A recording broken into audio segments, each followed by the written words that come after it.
celebration of life.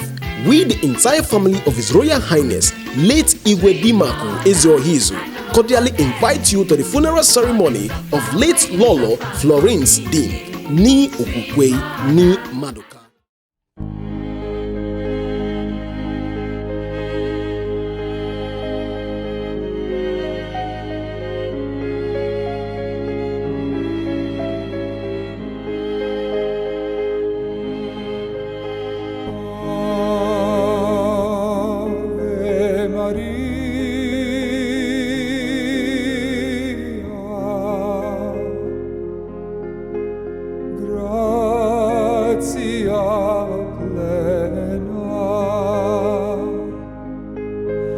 Maria, grazia plena, Maria, grazia plena,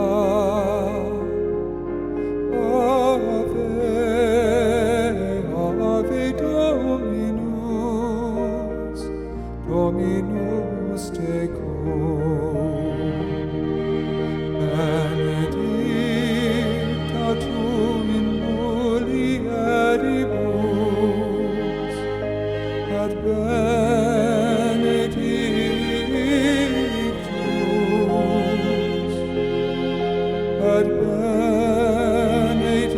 benedictus fructus ventris tui,